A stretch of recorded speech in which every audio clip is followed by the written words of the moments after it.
The GK channel bu miyeng tabiriba pumnamakpu Gorbachov na ahamdamakta taramna okchari.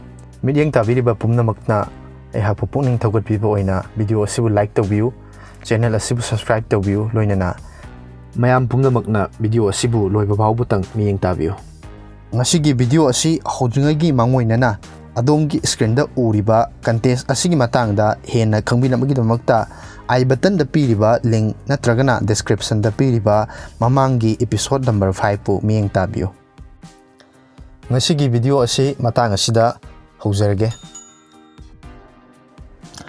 Ngasigi ahanba wahang asidi Paris is situated on the bank of A. Danube, B. Rhine, C. Tigris, D. Seine. Paris haidiba sahar asi karamba turengi torbanda laibagi. Ahanbada Danube, anisubada Rhine, ahumsubada Tigris, marisubada Seine. Ngasigi anisuba wahang asidi Tropic of Capricorn does not pass through A. Bolivia, B. Chile, C. Brazil, D. Argentina. Tropic of Capricorn na makhada piriba lamsing asigi manungda karamba lambu phawdabagi.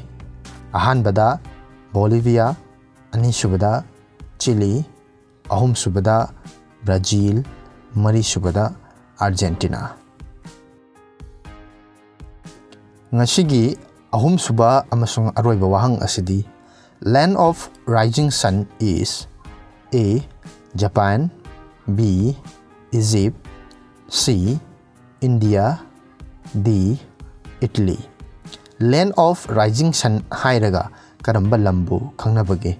Ahanbada Japan, anisubada Egypt, ahumsubada India, marisubada Italy.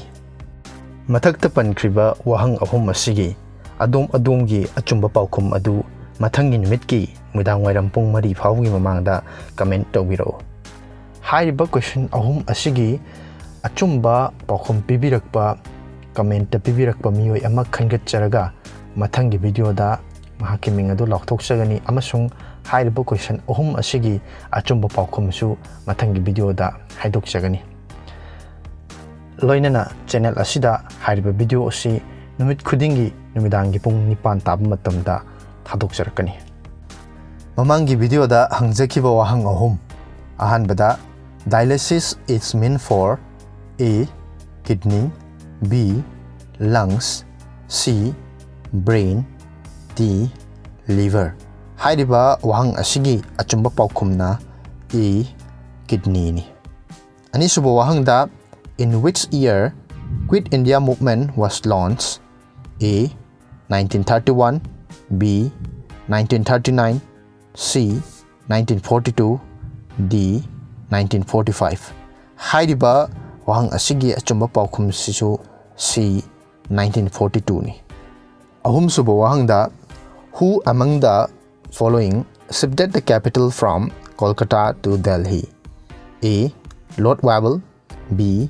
Lord Curzon, C. Lord Hardinge, D. Lord Minto.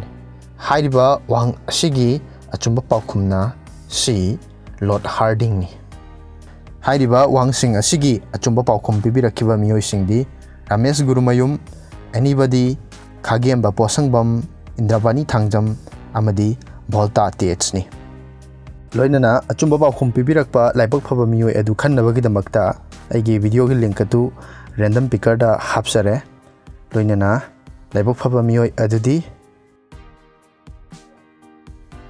Khagemba Posangbam ni. Video asibu yengbiba amasung comment tawbibagidamak adombu thagatchari.